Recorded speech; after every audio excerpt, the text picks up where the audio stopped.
짝꿍 또 왜 안 왔어요? 잠깐 나갔어요? 아, 좀 또 안 오시면 서운해가지고. 3회입니다. 3회. 66페이지죠? 41번입니다. 다음 중 단독행위에 관한 일반적인 설명으로 맞지 않는 것은, 단독행위가 뭐죠? 승낙을 받지 않고 일방적으로 하는 법률행위잖아요. 따라서 1번. 단독행위는 원칙적으로 일반적으로 조건과 친하지 않은 법률행위다. 맞는 질문이고요.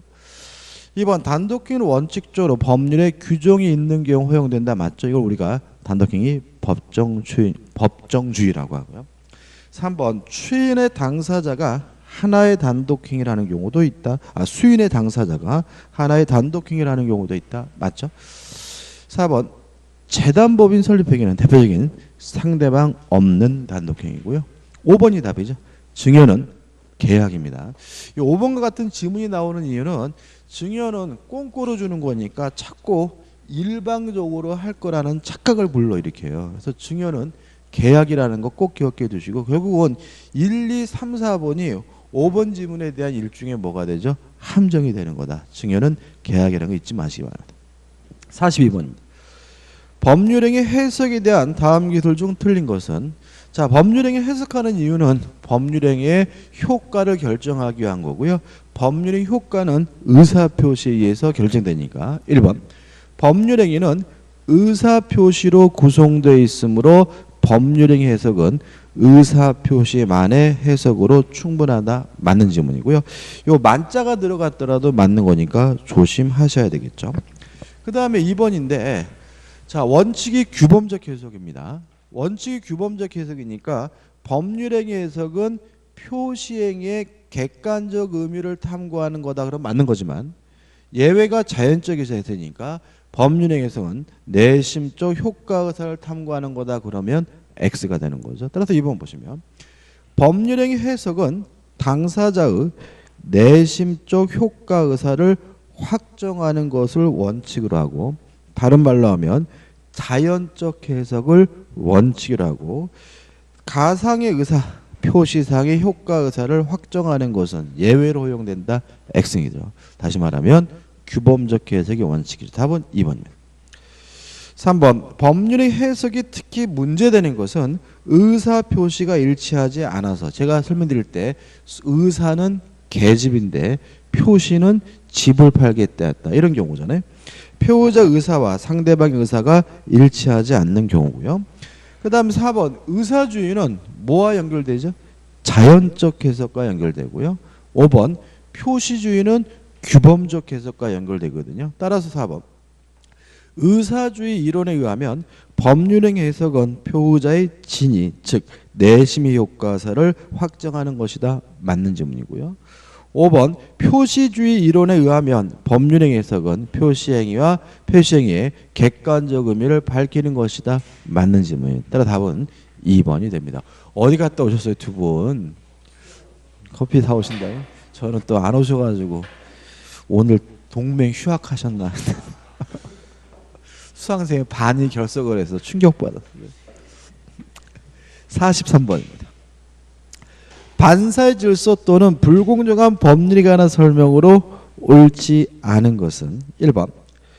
부첩관계 종료를 해제 조건으로 하는 증여계약은 그 조건뿐만 아니라 그 계약 자체가 무효이다. 맞죠? 이건 뭐죠? 조건이 반사회적이면 조건만 무효인 것이 아니라 법률행위 전체가 다 무효다죠. 2번. 공인중개사를 통해 공무원에게 직무상 부정한 청탁을 하고 그 대가로 상당한 금품을 교부받기로 한 약정은 물론 뭐죠? 반사회적이고요. 3번. 불공정한 법률행위가 되기 위해서는 피해자의 궁박, 경솔, 무경험이죠. 이건 뭐죠?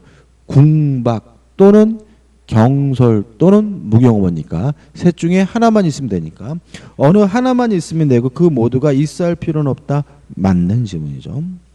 4번입니다. 계약이 불공정한 법률에 해당하여 무효라 하더라도 특별한 사정이 없는 한 그 계약에 관한 부재소 합의는 유효하다. X입니다. 그러니까 이게 부재소 합의라는 건 뭐냐면 소송을 제기하지 않기로 하는 합의거든요.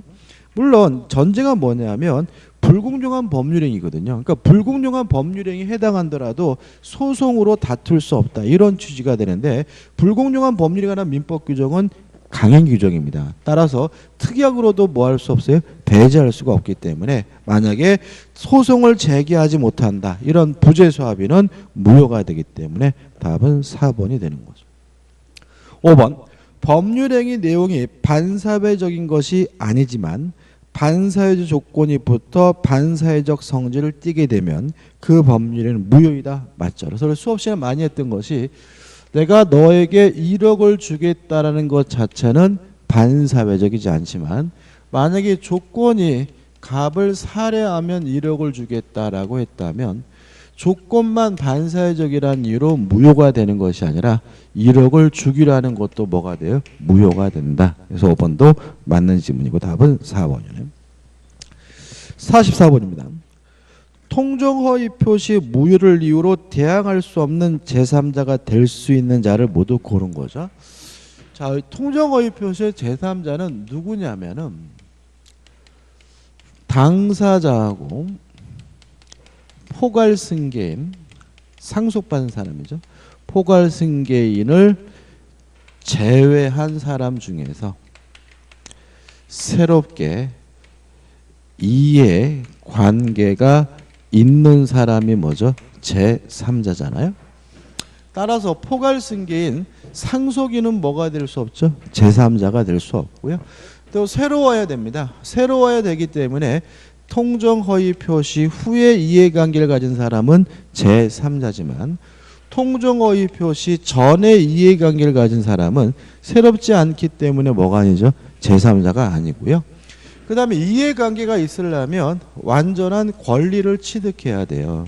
그래서 만약에 아직 권리를 취득하지 못한 사람이라면 이해관계가 없고 제3자로서 보호받을 수 없다는 거 주의하셔야 되거든요. 따라서 기억. 가장의 금전 소비대차죠. 그러면 요 금전 소비대차가 통정허위 표시란 얘기고 기한 대여금 채권을 가압류했다면 통정허위 표시 후에 새롭게 이해관계를 가졌기 때문에 뭐가 되죠? 제3자가 되겠죠. 니은번 가장 매매에 의한 매수인으로부터 목적 부동산에 대한 소유권 이전 청구권 보존을 위한 가등기를 마친 사람도 가장 매매 후에 가등기 했으니까 새롭기 때문에 뭐가 되죠? 제3자가 되고요. 디귿번 가장 매매의 매수인으로부터 목적 부동산을 매수하여 소유권 이전 등기를 마친 사람도 가장 매매 후에 매수해서 등기까지 했으니까 뭐가 되죠? 제3자가 되겠죠. 1번 가장의 전세권 설정 계약에 기하여 등기가 격려된 전세권인에 관하여 저당권을 취득한 제3자도 가장 전세권 설정 후에 저당권을 취득했기 때문에 뭐가 되는 거죠? 제3자가 되는 거. 따라서 기역, 니은, 디귿, 리을에서 5번이 답이고 또 최근에 이렇게 고르라고 해놓고서 다 답인 경우도 많이 출제하고 있으니까 조심하셔야 됩니다. 45번입니다. 의사표시 효력 발생 시간은 다음 기들 중 옳지 않은 거죠. 자, 의사표시는 원칙적으로 도달이 되면 효과가 생기는데요. 도달이란 뭐냐 하면 집에 영역 내에 진입을 하고요. 알 수 있는 상태, 요지 가능한 상태에 놓이면 도달된 거죠. 요지주의가 아니기 때문에 요지 가능한 상태만 되면 도달되고요. 뭐까지는 필요 없냐면 요지할 필요가 없고요. 또 집의 영역 내에 진입하면 도달이 되기 때문에 상대방 본인이 직접 받는 것만 도달이 아니라 동거하는 가족이나 가정부, 파출부가 받는 것도 일단 도달인데 항상 조심할 것은 뭐가 있어야 되냐면 요지 가능성이 있어야 된다는 거죠. 만약에 요지 가능성이 결여가 되면 도달되질 않아요. 자, 예를 들어서 편지가 왔습니다. 본인이 직접 받았거든요. 근데 이름이 안 적혀 있어요. 그럼 이름이 안 적혀 있다면 안 뜯어보겠죠? 따라서 이것은 요지 가능성이 결여가 되기 때문에 뭐 되잖아요? 도달되지 않는 거죠. 편지가 왔는데 이름이 엉뚱한 다른 사람 이름으로 왔어요. 그러면 안 뜯어보겠죠? 이것도 뭐죠? 요지 가능성이 결여가 되기 때문에 도달되지 않는 거거든요. 따라서 1번 보시면 수신인 기재가 명료하지 않아요. 그러면 받았더라도 요지 가능성이 없는 것이니까 서신을 개봉하지 않았더라도 의사표시 도달이 있었다고 할 것이다. X고요. 답은 1번인 거죠. 2번 서신의 당사자가 아닌 동거의 가족에게 전달된 경우에도 집에 영역력이 진입된 것이니까 도달된 거고요. 3번 격지자 사이의 계약이죠. 자, 청약에 대한 답장이 승낙은 발신주이기 때문에 계약의 성립 시기도 승낙을 발신한 때죠. 따라서 승낙의 통지가 도달할 때가 아닌 발송된 때 성립한다. 맞는 지문이고요. 4번 공시송달은 법원 게시판에다가 게시하고 2주가 지나게 되면 도달된 곳으로 간주가 되기 때문에 공시송달에 의한 의사표시는 게시한 날로부터 2주일이 경과한 때 효력이 생긴다. 맞는 지문이죠. 5번은 참 많이 나오죠. 발신 후 도달하기 전에 표의자가 사망하거나 제한 능력자가 되더라도 아무런 영향을 미치지 않습니다. 따라서 5번 표의자가 발신 후 사망한 경우에 의사표시 효력에 영향을 미치지 않는다. 맞는 질문이고요. 답은 1번이죠. 46번입니다.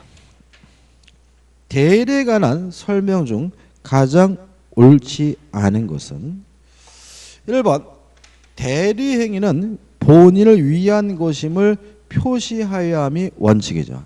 다시 말하면 현명을 해야 본인에게 효과가 생기고요. 현명하지 않으면 본인에게 효과가 없어요. 다만 현명하지 않았더라도 상대방이 대리인이라는 사실을 알았거나 알 수가 있으면 본인에게 효과가 기속되므로 상대방이 대리인으로서 한 것임을 알았거나 알 수 있었다면 대리행위로 인정된다. 오, 맞는 질문이죠.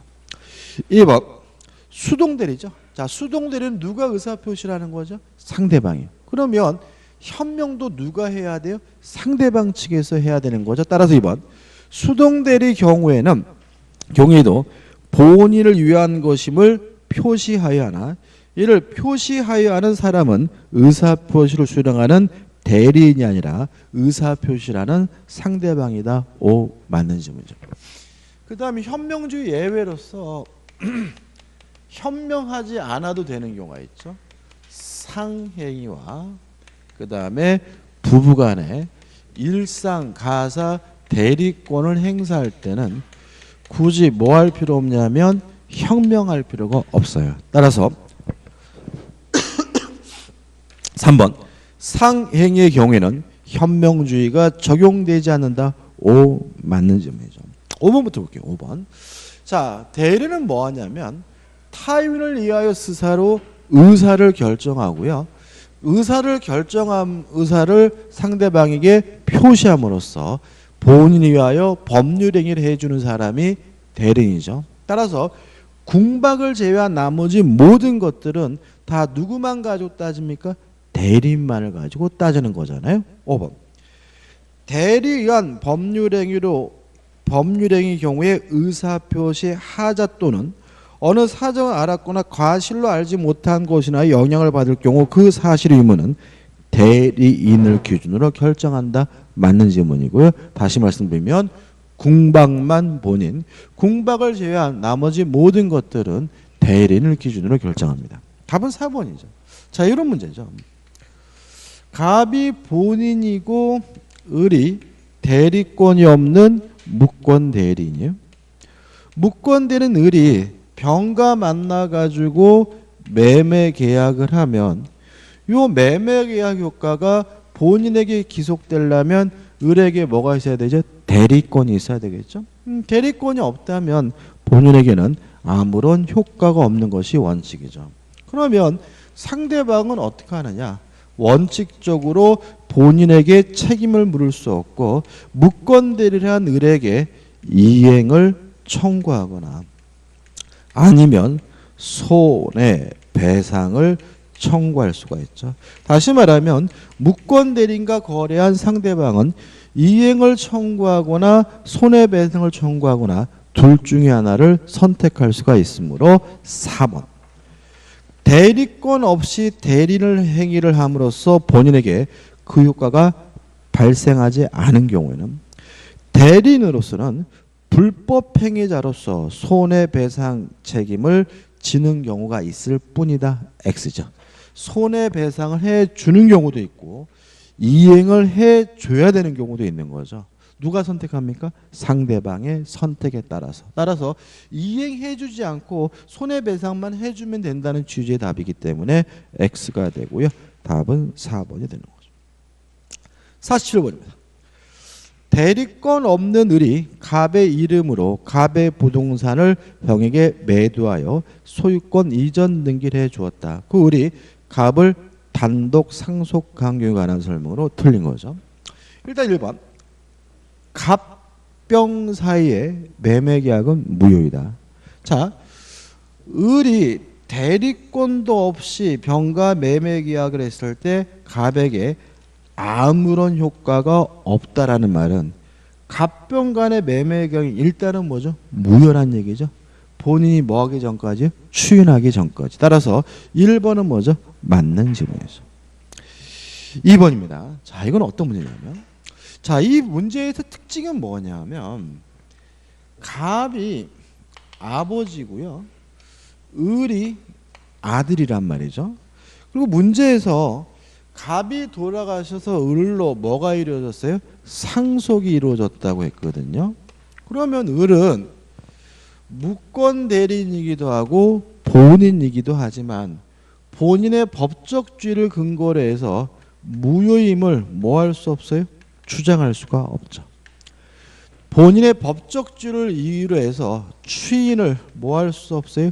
거절할 수가 없는 거잖아요. 따라서 병 앞에 이루어진 등기는 어차피 을이 병에게 무효임을 뭐 할 수 없어요? 주장할 수가 없는 거니까 2번. 병 명의 등기는 실체적 권리관계에 부합함으로 유효하다. 맞는 질문이 되는 거죠. 3번. 을은 무권 대리를 이유로 병에게 등기의 말소를 청구할 수 없다. 맞는 질문이고요. 4번. 을은 무권 대리를 이유로 병에게 그 부동산의 점유로 인한 부당이득 반환을 청구할 수 있다. X죠. 다시 말하면 본인의 법적 주의를 상속한 을은 무효임을 뭐하지 못해요? 주장하지 못하고 병에게 확정주로 뭐가 기속이 돼요? 소유권이 기속이 되니까 결과적으로 그 사용이익도 뭐가 될 수 없어요? 부당이득이 될 수가 없고요. 부당이득 반환을 뭐 할 수 없습니까? 청구할 수가 없는 거죠. 답은 뭐죠? 4번이에요. 5번. 만약 병이 그 부동산을 정에게 매도하고 소유권 이전 등 해준 경우 을은 정에 대하여 등기 말소를 청구할 수 없다. 맞죠? 다시 말하면 무효임을 주장하지 못해서 병이 확정적으로 뭘 갖게 됐습니까? 소유권을 갖게 됐다면 청도 뭐죠? 선악불문하고 소유권을 갖게 되겠죠. 따라서 답은 뭐죠? 4번이 되는 거예요. 그래서 이 문제는 이게 좀 결국은 뭐냐면 무권 대리인과 매매 계약을 했더라도 본인과의 관계에서는 뭐죠? 무효다. 그죠? 무효다는 거죠. 다만 무권 대리인이 본인의 법적 지위를 상속했더라도 더 이상 무효임을 뭐 하지 못해요? 주장하지 못하니까 요 병의 등기는 뭐 하는 거죠? 유효한 거다.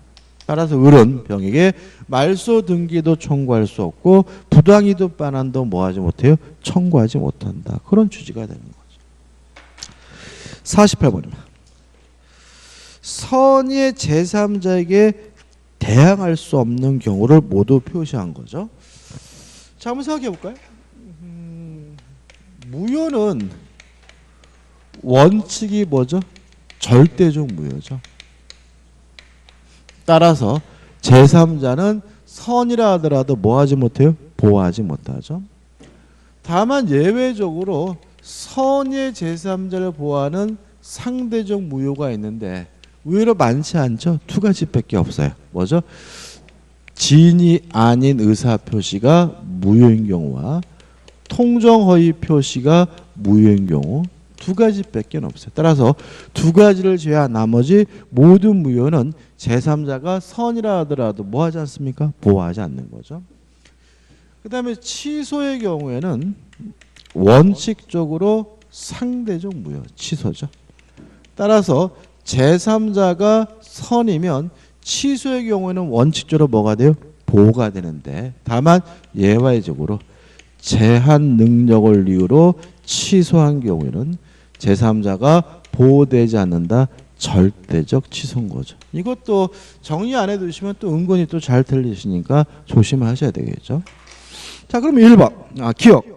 의사 무능력자 제3자 뭐 하셨습니까? 보호하지 않습니다. 니은번 행위 무능력 제한 능력입니다. 이것도 뭐죠? 제3자 보호하지 않죠. 디귿번 원시적 불능 제3자 보호하지 않죠. 왜요? 무효는 뭐가 원칙이라고요? 절대적 무효가 원칙이고 비진이 표시하고 통정허위 표시만 선의 제3자를 뭐예요? 보호하잖아요. 그 다음에 리을번 허위 표시 무효 선의 제3자 보호하죠. 미음번 비진이 의사 표시가 무효인 경우 선의 제3자 보호하고요.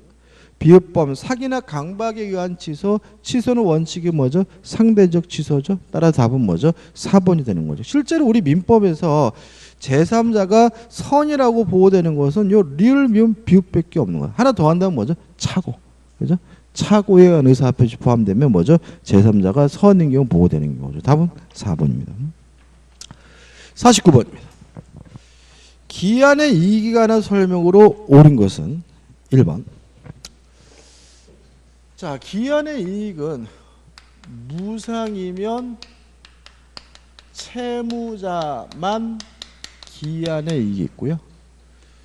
유상이면 채무자뿐만 아니라 채권자도 기한의 이익이 있고요. 무상 임치 계약, 무상으로 물건을 보관하기로 하는 계약은 채권자만 기한의 이익이 있는데 임치 계약의 채권자는 누구죠? 임치인이다. 이거 좀 기억해 두시고. 그 다음에 만약에 무상이어서 채무자에게만 기한의 이익이 있는 경우는 채무자는 자유롭게 포기하는 것이 가능하죠. 근데 유상이어서 채무자뿐만 아니라 채권자에게도 기한의 이익이 있는 경우에는 채권자의 손해를 배상하면 뭐 할 수 있습니까?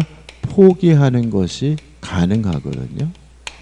따라서 1번 기한의 이익이 채권자 및 채무자 쌍방에게 있는 경우는 유상을 말하고요. 채무자는 기한의 이익을 포기할 수 없다. X입니다. 포기할 수 있어요. 다만 뭐는 해줘야 돼요? 손해배상은 해줘야 되거든요. 따라서 손해배상을 해준다면 기한의 이익을 포기하는 것이 가능하기 때문에 1번은 뭐가 되죠? X가 되는 거죠. 2번 채무자 갑이 저당권자을 위해의 다른 채권자 병에게 동일한 부동산 이외에 후순위 저당권을 설정해 줬어요. 자, 이건 어떤 문제냐면 기한의 이익이 상실되는 경우죠. 자, 기한의 이익은 언제 상실하냐면 첫째, 채무자가 담보를 손상, 감소, 멸실시켰을 때. 두 번째, 채무자가 담보 제공 의무를 이행하지 않고 있을 때. 세 번째, 채무자가 파산한 경우죠. 자, 그러면 1순위 저당권이 있는데 후순위 저당권을 설정해 준 것이 담보를 손상, 감소, 멸실시킨 건가요? 아니죠. 어차피 1순위 저당권자가 받고 남는 게 있으니까 뭐죠? 남는 게 있어야 후순위 저당권자 받는 거니까 1순위 저당권자 입장에서는 후순위 저당권이 설정되는 것은 담보를 손상, 감소, 멸실시킨 것이 아니에요. 따라서 기한의 이익을 상실하지 않으므로 원칙적으로 갑은 을에게 기한의 이익을 주장하지 못한다는 지문은 뭐죠? X가 되는 거죠. 3번. 자, 이런 기한의 이익 상실 사유가 있으면요. 어떻게 되냐면 채권자가 즉시 변제를 청구하고요. 즉시 변제를 청구했는데도 불구하고 이행하지 않으면 그때 비로소 뭐가 되냐면 이행지체가 되거든요. 이렇게 즉시 변제를 청구했는데도 이행하지 않아야 이행지체가 되는 경우를 뭐라 그러냐면 형성권적 기한이익 상실이라고 하고요. 이게 뭐죠? 원칙인 거죠. 따라서 기한이익 상실 사유가 있다 그래서 바로 이행지체가 되는 것은 아니거든요. 따라서 3번 기한이익 상실 특약은 특별한 사정이 없는 한, 다른 말로 하면 원칙적으로 형성권적 기한이익 상실 특약으로 추정된다. 맞는 지문이 되고요. 답은 뭐죠? 3번이 됩니다. 그 다음에 4번 형성권적 기한이익 상실 특약이 있는, 이거는 사족이에요. 어차피 기한이익 상실은 다 뭐죠? 원칙이 뭐죠? 형성권적 기한이익 상실이니까. 여기서부터인데 할부채무입니다. 자, 할부채무에 대해서는 소멸시효가 어떻게 진행되냐 문제에 대해서 우리 판에는 별도로 진행이 돼요. 예를 들어 가지고 매달 5만 원씩 지급하기로 했어요. 1월 달에 5만 원, 2월 달에 5만 원, 3월 달에 5만 원, 이렇게 매달 5만 원씩 지급하기로 했다면 채권자는 요 5만 원을 달라고 요구할 수 있는 뭐가 생겨요? 채권이 생기는데, 요 할부 채권은 각각의 채권이 별도로 따로따로 소멸시효가 진행된다는 것이 우리 판례 입장이에요. 그러니까 따로따로 소멸시효가 진행된다. 그죠? 그러면 순차적으로 소멸시효가 완성이 되겠죠? 따라서 특별한 사정이 없는 한 1회 불이행이 있으면 채무 전액에 대하여 소멸시효가 진행한다. X가 되는 거죠. 할부 채권은 채권별로 따로따로 소멸시효가 진행된다는 것이 우리 판례 입장이죠.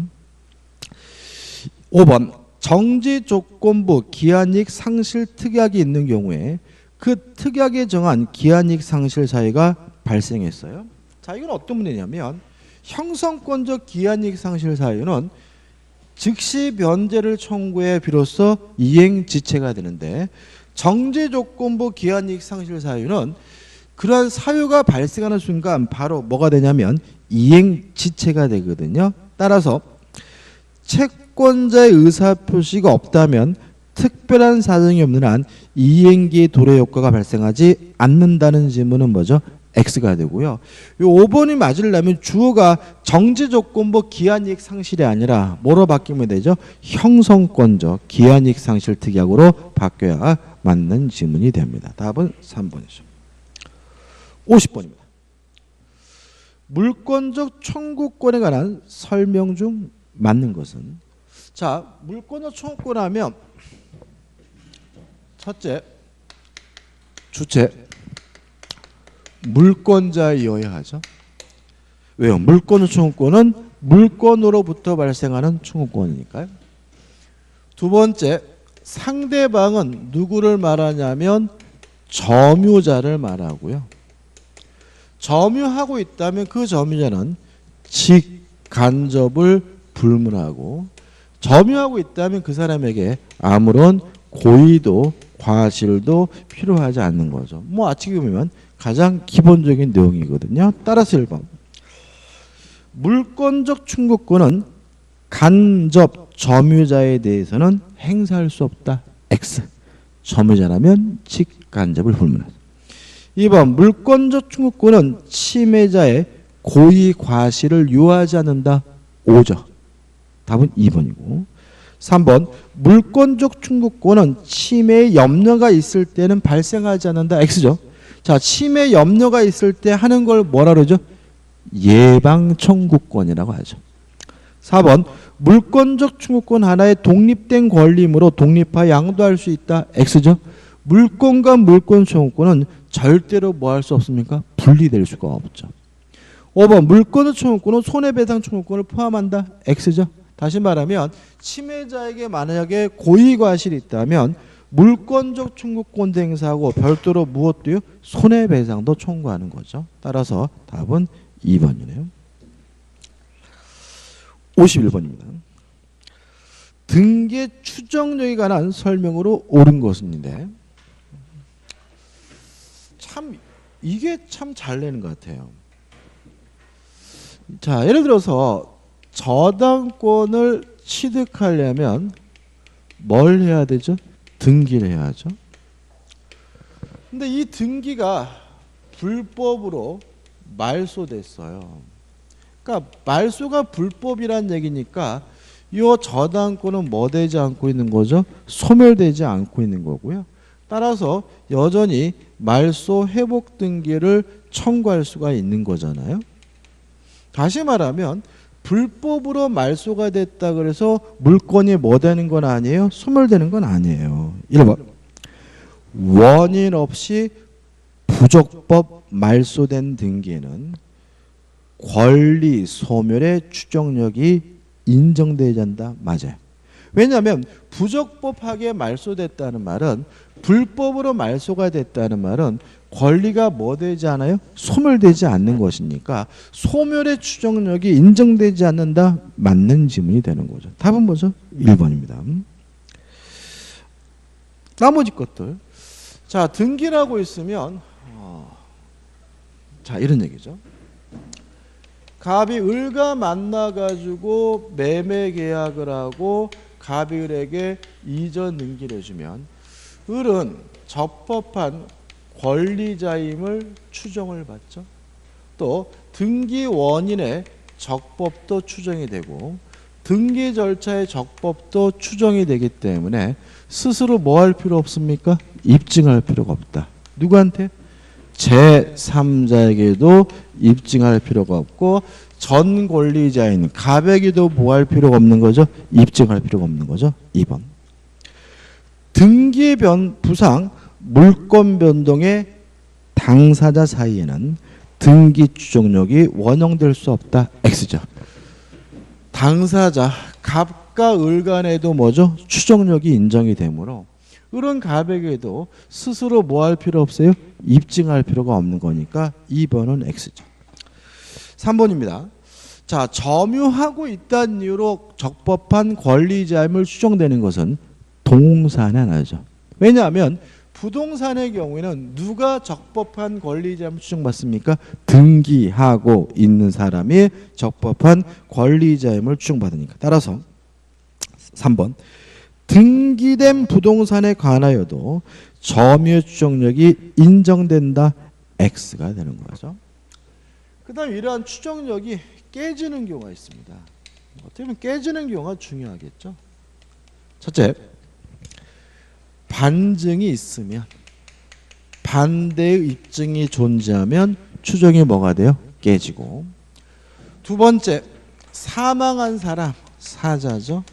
존재하지 않는 사람, 허무인으로부터 이전 등기가 된 경우에도 추정이 깨지고요. 세 번째, 보존 등기 전에 소유자가 존재하는 경우에도 추정은 뭐가 되냐면 깨지거든요. 따라서 3번, 4번 건물 소유권 보존 등기 명의자가 이를 신축한 것이 아니에요. 그러면 보존 등기 전에 신축자가 따로 있는 거죠. 보존 등기 전에 뭐가 있는 거예요? 소유자가 있는 것이니까 추정이 깨지고 따라서 그 등기의 권리 추정력은 인정된다. X가 되는 거죠. 그다음 마지막으로 자, 이런 사유가 있으면 추정이 깨지는 것이 원칙인데 다만 각종 특별조치법에 따라서 이루어진 등기라면 이러한 사유가 있더라도 추정이 깨지지 않고 유지가 된다는 것이 우리 판례 입장이므로 5번 전 소유자 사망 이유입니다. 자, 사망한 사람으로부터 이전 등기가 됐다면 추정이 뭐가 돼야 돼요? 깨져야 되는데 만약 이 등기가 특별조치법에 따라서 이루어진 등기라면 사망한 사람으로부터 이전 등기가 됐더라도 추정이 깨지가 않고 뭐가 돼요? 유지가 되기 때문에요. 부동산 소유권 이전 등기가 난 특별조치법에 의한 소유권 이전 등기가 경유되면 그 등기의 추정력은 깨진다는 지문도 X가 되고요. 답은 1번이 됩니다. 52번입니다. 혼동으로 인한 물권의 소멸에 관한 다음 설명 중 옳지 않은 것은 1번 갑토지의 저당권을 가진 자가 후에 그 토지의 소유권을 취득했어요. 그러면 원래 이 사람이 가지고 있던 권리는 저당권이고 그 후에 취득한 권리는 소유권이고요. 저당권은 혼동으로 뭐가 돼야 돼요? 소멸이 돼야 되므로 계속 보시면 그 저당권은 소멸한다. 맞는 질문이죠. 2번 갑토지 A가 1번 저당권, B가 2번 저당권이죠. 그러면 A가 1번 저당권을 가지고 있고 B가 2번 저당권을 가지고 있는 상태에서 만약에 A가 소유권을 취득하더라도 요 1번 저당권은 뭐 되지 않습니까? 소멸되지 않습니다. 왜요? 소멸될 권리보다 후순위 권리가 있으니까요. 근데 만약에 B가 중복해서 소유권을 갖게 됐다면 얘보다 뭐가 없어요? 후순위 권리가 없고요. 요 비저당권은 뭐가 설정된 것도 아니기 때문에 얘는 혼동으로 뭐가 돼야 돼요? 소멸이 돼야 되거든요. 따라서 B가 갑토지의 소유권을 취득하면 B의 2번 저당권은 소멸하지 않는다. X가 되고요. 답은 2번이 되는 거죠. 2번 갑토지 지상권자가 동시에 그 지상권의 저당권이죠. 자, 이건 어떤 문제냐면 지상권이 있고 그 지상권 위에 저당권이 있거든요. 근데 이것이 만약에 A라는 한 사람에게 집중이 됐어요. 그러면 이 A는 굳이 이 저당권을 가지고 있을 이유는 없기 때문에 저당권은 혼동으로 뭐가 돼야 돼요? 소멸이 돼야 되므로 저당권을 취득하면 그 저당권을 혼동으로 소멸한다. O 맞는 질문이죠. 4번입니다. 갑토지 지상권자가 상속으로 소유권을 취득했어요. 그러면 지상권을 가지고 있다가 중복으로 뭘 갖게 됐어요? 소유권을 갖게 됐다면 지상권은 혼동으로 뭐가 돼야 되죠? 소멸돼야 되거든요. 근데 계속 보시면 그 지상권이 타인의 저당권의 목적이 되었을 때는 지상권에 뭐가 설정되어 있죠? 저당권이 설정되어 있다면 소멸될 권리가 제3자 권리의 목적이기 때문에 혼동으로 소멸되지 않으므로 4번도 맞는 질문이고요. 5번 지역권자가 승역제 소유권을 취득했어요. 그럼 물론 지역권을 가지고 있다가 중복해서 뭘 갖게 됐죠? 소유권을 갖게 됐다면 지역권은 혼동으로 뭐가 돼야 돼요? 소멸이 돼야 되므로 지역권은 소멸한다. 맞는 질문이 되겠죠. 53번입니다. 점유자와 회복자의 관계에 관한 설명으로 틀린 것은 1번. 자, 필요비는 선악불문하고 청구할 수 있지만 점유자가 과실을 수취했으면 통상의 필요비는 뭐하지 못해요? 청구하지 못하죠. 1번. 선의의 점유자는 점유물의 과실을 취득하면 회복자에 대하여 통상의 필요비 상한을 청구하지 못한다. 오, 맞는 질문이죠. 2번 멸실 훼손됐어요. 그러면 선의 이고 앤드 자주점이면 현존 이익 범위 내에서만 책임을 지고요. 악이거나 또는 타주면 전부에 대해서 책임을 져야 되므로 소유의 의사가 없는 선의점유자, 소유의 의사가 없다는 자 말은 이 사람 무슨 점이죠? 타주점이란 얘기고 타주점이면 전부를 책임을 져야 되므로 점유자는 손해의 전부를 배상해야 한다. 맞는 질문이죠. 3번 필요비든 유익비든 비용은 선악불문하고 청구할 수 있으니까 3번은 맞는 질문이죠. 자, 4번 항상 조심하시는데 자, 우리가 이익이 현존하는 경우에 청구할 수 있는 것은 필요비가 아니라 유익비고요. 또 상환기간을 법원이 허용할 수 있는 것은 필요비가 아니라 유익비입니다. 최근에 출제 경향인데 필요비와 유익비를 섞어서 내는 경우가 많아요. 따라서 4번 필요비 상한 청구권에 대하여 회복자는 법원의 상한기간에 허여를 청구할 수 있다. X고 상한기간을 허여할 수 있는 것은 유익비 한에서만 인정이 됩니다. 5번 악의조매자죠. 자, 악의조매자는 과실수취권이 없습니다. 따라서 수취한 과실이 있다면 부당이득으로 반환해 줘야 되고요. 과실로 수취하지 못했다면 대가라도 변상해야 되므로 5번도 맞는 질문이 되겠죠. 54번입니다. 경계에 관한 민법상 각 규정 중 잘못된 것은 1번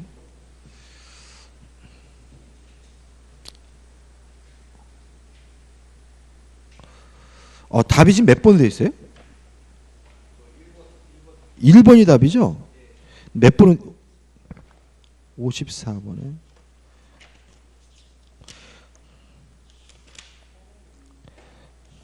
답이 4번으로 돼 있네. 아유. 3회.